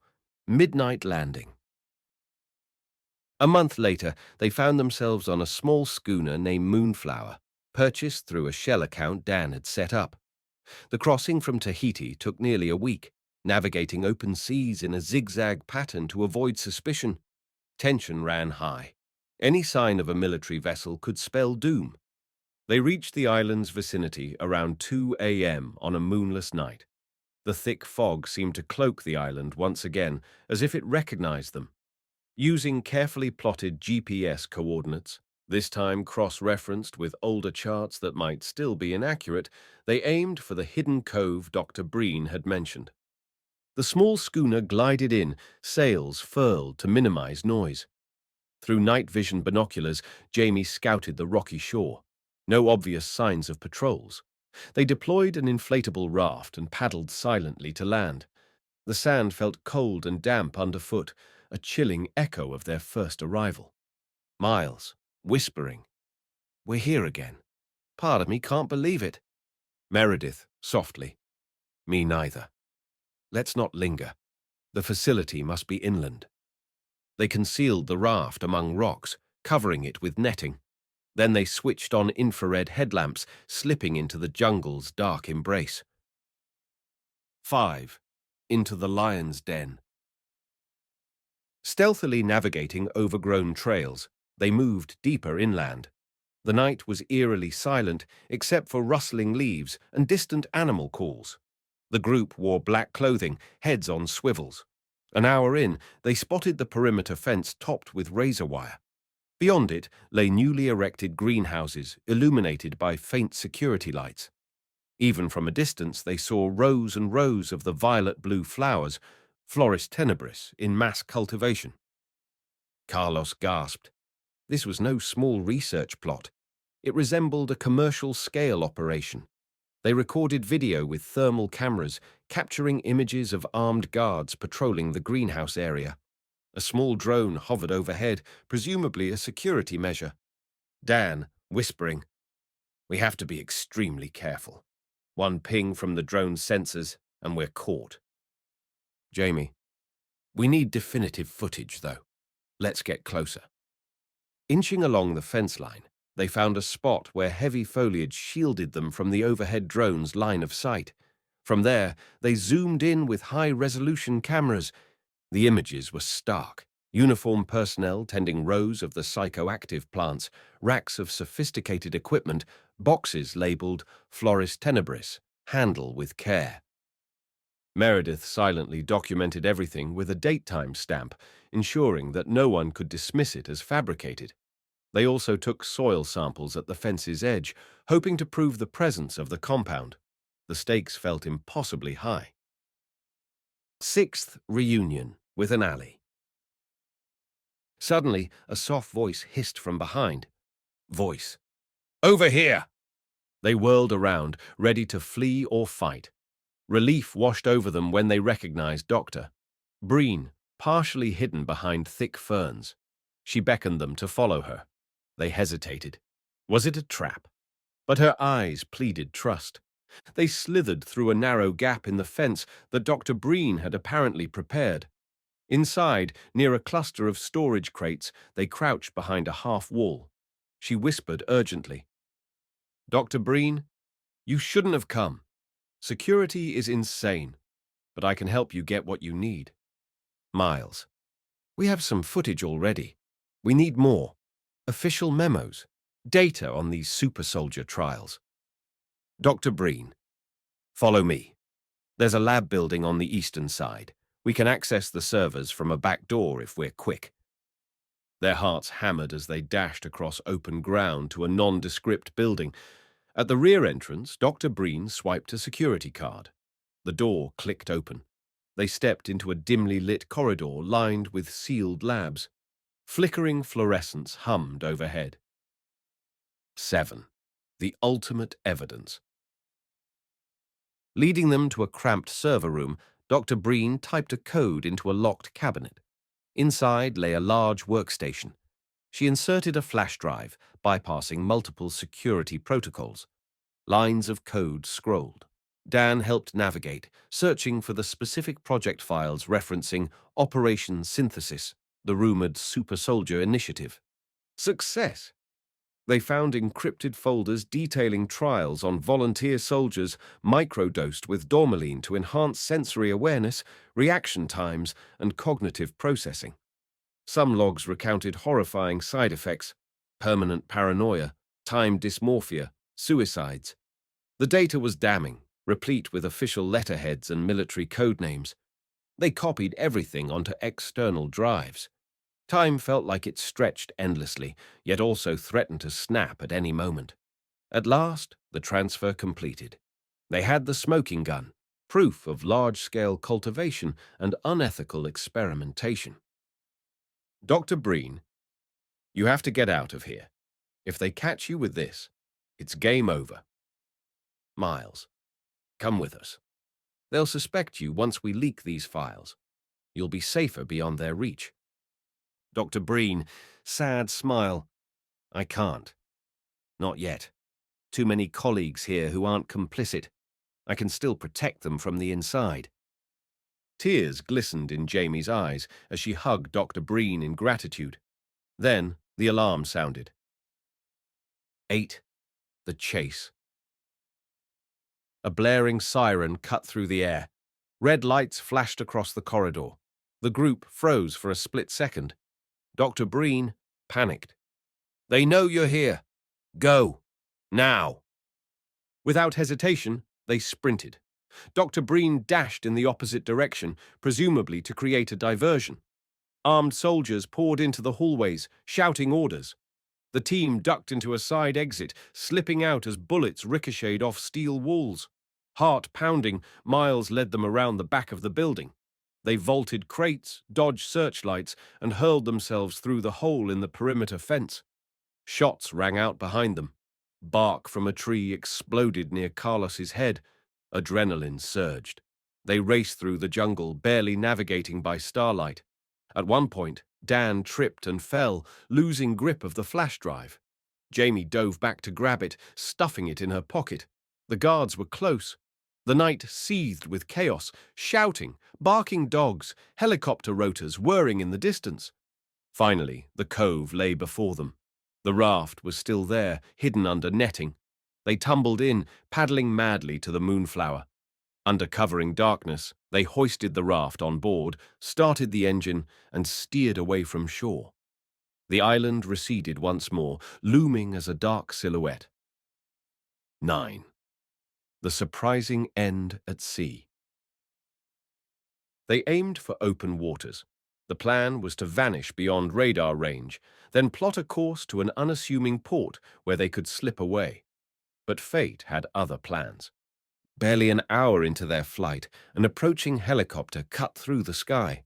A searchlight played across the waves. Realizing they were spotted, the group prepared for the worst. Suddenly, the air shimmered. A thick fog materialized out of nowhere, enveloping the boat. The helicopter's spotlight pierced the mist, but failed to find them.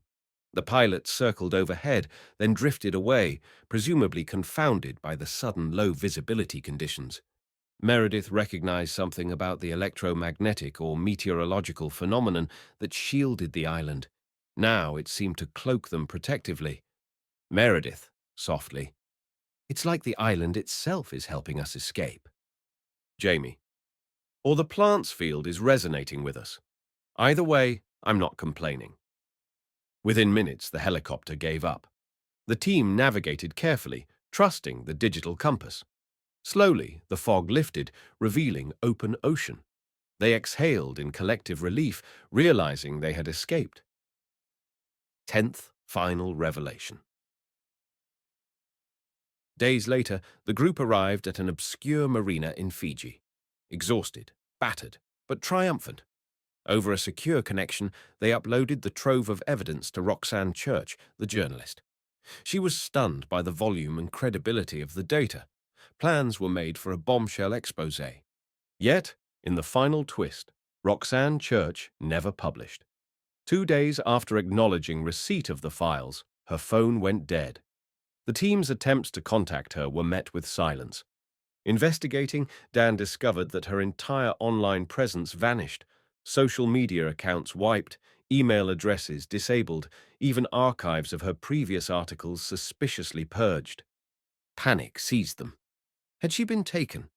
They had believed Church was untouchable, but apparently no one was immune to black ops. The group realized they were dealing with powers that could erase reputations and vanish individuals. They had the files, but any attempt to leak them through official media might be suppressed with similar ruthlessness. And here came the final, most haunting revelation.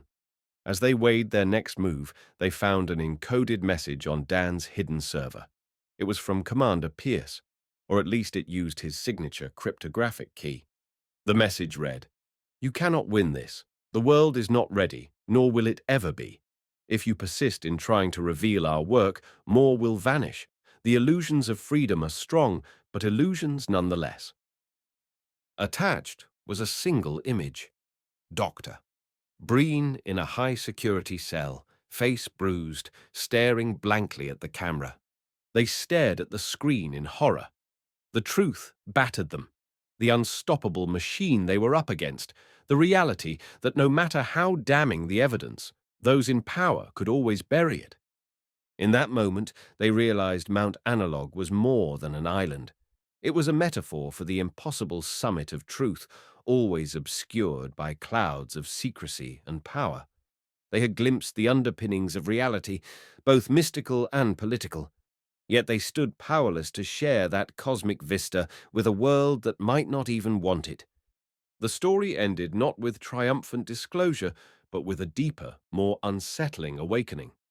They would forever bear the knowledge of what lay beyond humanity's limited perceptions, and how easily that knowledge could be snuffed out by those who fancied themselves guardians or exploiters of the hidden truths.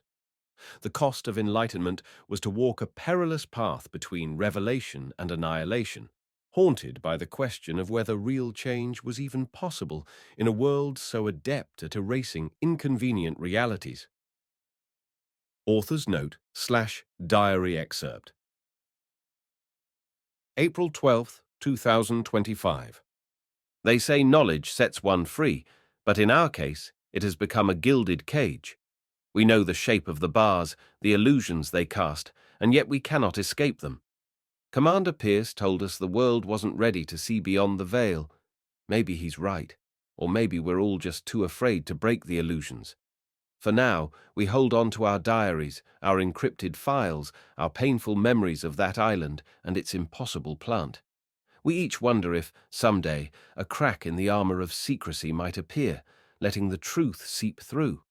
Until then, our hearts remain with Dr. Breen, wherever she might be. Beyond the maps, beyond the illusions, there lies an island that proves how narrow our understanding of reality truly is. Entry from Jamie Rooney's diary, written in the third person, never published. Epilogue. Despite the enormous challenges, the 5 individuals and their experiences did not vanish into total oblivion. Rumors persisted on obscure corners of the internet. Whispers of a hidden island, a top-secret research facility, a plant more potent than LSD. Some conspiracy forums posted blurred photos and half-legible documents. Most readers dismissed them as hoaxes, but a few took heed, quietly passing the data around, dissecting every fragment. In the end, the official narrative triumphed in the mainstream, maintaining that no such island existed, that Dr. Miles Pendleton's expedition had been a misguided attempt overshadowed by storms and rumor. Caltech eventually ended Miles's tenure after he failed to reintegrate into normal academic work. Meredith continued her oceanographic studies but lost her easy optimism. Jamie left her PhD program, traveling the world in search of intangible truths. Dan and Carlos drifted into freelance tech jobs, forever haunted by the knowledge they could never share openly. They stayed loosely connected through coded messages, always watching their backs.